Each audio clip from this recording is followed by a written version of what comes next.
What's up? What's going on? My name is George on Tap, and this is the What's on Tap in Sports Show, brought to you by the Sports on Tap. Make sure you follow the Sports on Tap in the link in my description, which gives you the greatest sports gambling content. It's me and my brother, Sammy, where we bet on sports daily and talk about all the best lines, analysis, player props, bets, things like that. It's a lot of fun. Make sure you go subscribe to that.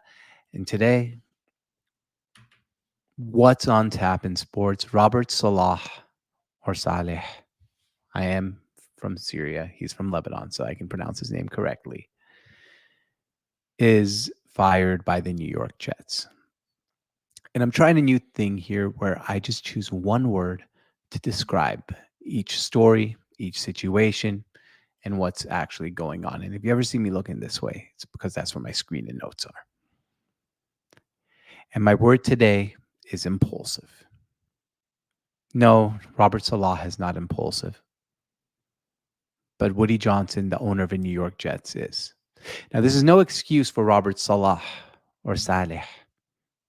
I don't know how you guys want me to pronounce it. You want me to go with the Bob Salah? This is not an indication that he was a great head coach or anything like that. If you actually go look at the stats, he has the 21st worst win-loss record and win percentage in NFL history for qualifying coaches. He hasn't been great, but you haven't given him much to work with either. He finally has Aaron Rodgers. I know it's looked clunky so far this season, but the Jets, well, they played the Buffalo Bills on Monday Night Football, and if they win that game, guess who's sitting in first place in the AFC East? The New York Football Jets. And I know they're not the New York Football Jets. That's the Giants. The Jets would be in first place if they beat the Buffalo Bills on Monday Night Football. And people are like, wow, we got to fire Salah. That's because Aaron Rodgers has a little LeBron James in him. Highly talented. Probably the most talented ever. We'll get to the word impulsive in a second. But we have a guy, Aaron Rodgers, who gets a lot of love. But he got Mike McCarthy fired, who won a Super Bowl. And look what he's doing in Dallas. 12 wins, 12 wins, 12 wins. He and Matt LaFleur seemed to get along, but LaFleur was like, and the whole entire organization was like, nah, let's go ahead and go with Jordan Love. And they're flourishing. And Aaron Rodgers goes to New York. He wants to bring in Nathaniel Hackett. What's a problem with the Jets? Offense or defense? It's the offense. That's Nathaniel Hackett, not Salah. I'm not saying he deserved to keep his job, by the way. I just think this was impulsive. And let's get to the word impulsive here by Woody Johnson. Woody Johnson just overreacted. The team is literally a win against Buffalo away from being in first place. So what does he do?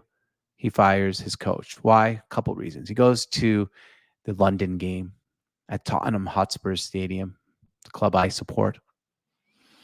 And for those who don't know, Woody Johnson was the ambassador to England for the United States. So he's with all these like billionaires and all these people in London, probably shaking hands and being friends and talking all this stuff together.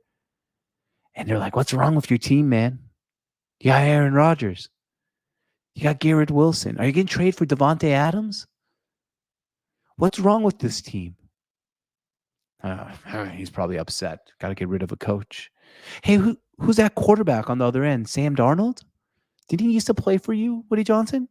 Yeah. Well, he's flourishing. Your team's not. What's the difference? Oh, head coach? Oh, I'm so mad. And then he looks at all the other teams in New York.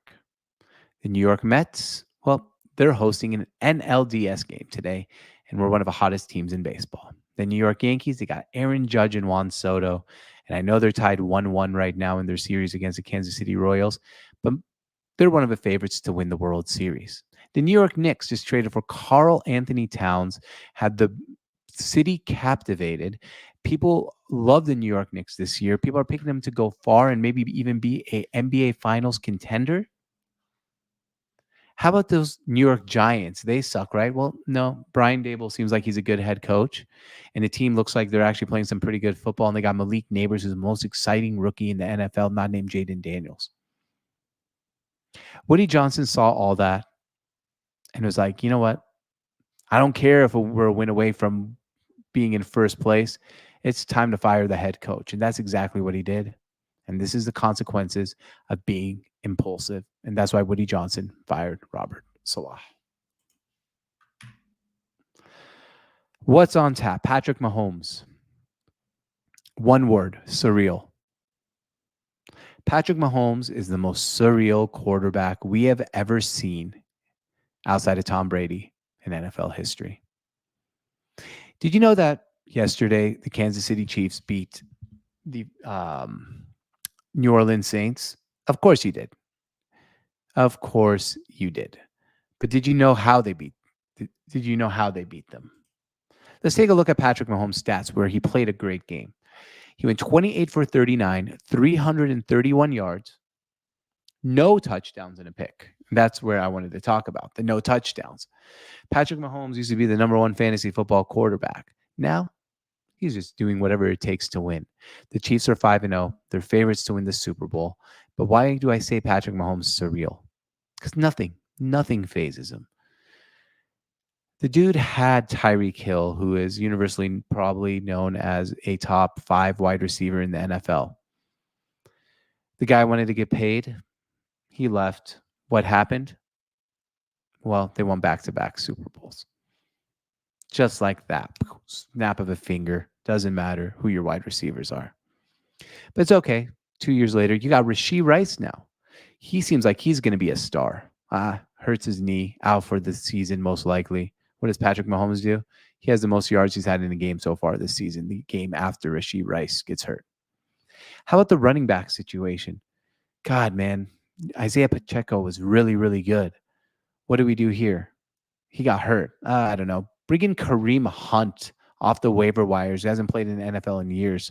Maybe he'll be good. Well, he was good yesterday. 27 carries, 102 yards, and a touchdown. Nothing phases Patrick Mahomes. Nothing phases the Kansas City Chiefs. It's just surreal.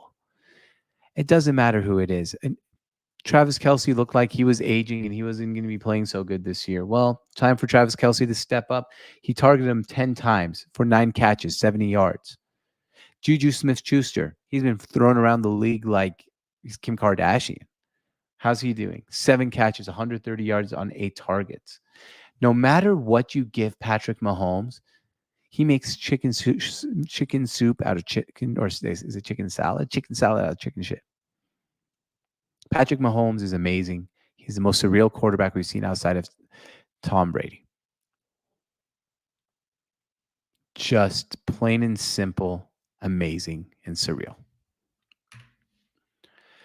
All right, guys.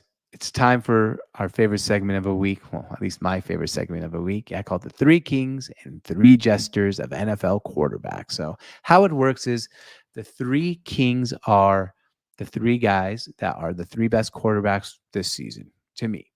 And some people have really been in disagreement with the quarterbacks I've been choosing for my 3 Kings, but they can go to hell. Doesn't matter what you guys think because these are the 3 Kings. Who are the 3 jesters? Well, the 3 jesters are the 3 quarterbacks. What does a king have? A jester. They come in, they're silly, they suck. Those are our 3 kings and 3 jesters. Last week, we started with jesters. So this week, we are going to start out with our 3 kings of NFL quarterbacks. We're going to start off with Patrick Mahomes. Oh, boy. The comment section on my last short about this. Patrick Mahomes hasn't thrown enough touchdowns. Patrick Mahomes hasn't done this. Patrick Mahomes hasn't done that. The team's 5-0. He's the most surreal quarterback in the NFL. He loses people. He loses targets. He loses his weapons. It doesn't matter. They still win football games. And until someone knocks out Patrick Mahomes from his throne, and by the way, he's still first in MVP odds in the NFL. So if you think you're smarter than the guys in Vegas, I don't know what to tell you. He's the first king. The second king is Lamar Jackson. Lamar Jackson just put up absolute epic and amazing stats. He's great. He runs the ball better. He's the best football player in the NFL. He's not the best quarterback in the NFL. That belongs to Patrick Mahomes. But he's a football player. He runs. He passes. He had a moment in that game, though. he fumbled the ball. I was like, oh my God, it's a close game. Lamar Jackson is going to make a little mistake here and mess it up for me. Nope, doesn't matter. Their defense gets a stop. They get a field goal off a Derrick Henry run, and Lamar Jackson stays on the Kings list. Third king, Sam Darnold. The Vikings are 5-0. Sam Darnold is having a actually spectacular season. I'm surprised how good Sam Darnold is. And it just goes to show situations really matter in the NFL and in anything in life, to be honest with you, not just the NFL. Situational stuff matters. Sam Darnold this season has passed for 1,111 yards, 111 yards, 11 touchdowns, 4 picks. He's second in the NFL in touchdown passes. He's really dang good. Sam Darnold has been absolutely fantastic, and he just deserves this. He deserves this being on a 5-0 team. All right, our 3 stooges. We're still going to have to go with Will Levis. He had a bye week and still couldn't get off this list. And if you guys, I told you, if you see me looking this way, that means I am looking at my screen because all my stats are on the screen there. But Will Levis continues to be an absolute horrific quarterback. I couldn't find a third guy to replace him on the season. 600 yards, 4 touchdowns, 6 pick with a 27.3 QBR. My second stooge, and a lot of people didn't like this one because they feel bad for the guy because he's a good dude, is Jacoby Brissett of the New England Patriots. Well, here's why they don't like it. He has no offensive line. That's why Drake May's not in there, because they cannot afford to get him hit that much. But on this season, he's played 5 games, 5, and has 696 passing yards. He has 2 touchdowns and 1 pick and a QBR of 38.9. He's the ultimate game manager, plain and simple, and that's all he is. He's just managing the game. Nothing is very like wow or pops off the screen with Jacoby Brissett. He's one of the 3 jesters. And the last jester is a guy who I can't believe is as bad. He's a worse quarterback than he is, it seems like, even as a human being. And that's Deshaun Watson.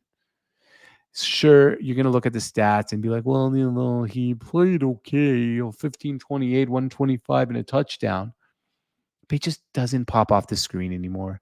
There's no zip on the ball. The team seems like they hate him. He hates the team. The body language is horrible, and they just can't win a game. And I don't know why they haven't benched him yet. It's time to bench Deshaun Watson and put in Jameis Winston, but the team, for some reason, maybe because it's such a sunk cost, hasn't been able to do it yet. But overall, he's awful, and he is one of the 3 guys I had to put up there as one of the 3 jesters. So our 3 kings are Lamar Jackson, Patrick Mahomes, and Sam Darnold. Our 3 jesters are Jacoby Brissett, Deshaun Watson, and Will Levis. And those are our post-week 5, 3 kings, 3 jesters. All right, guys. Thank you for watching. This has been the What's on Tap in Sports Show, brought to you by me, George on Tap. Make sure you like and subscribe to the channel. We thank you for watching, and we'll see you guys next time.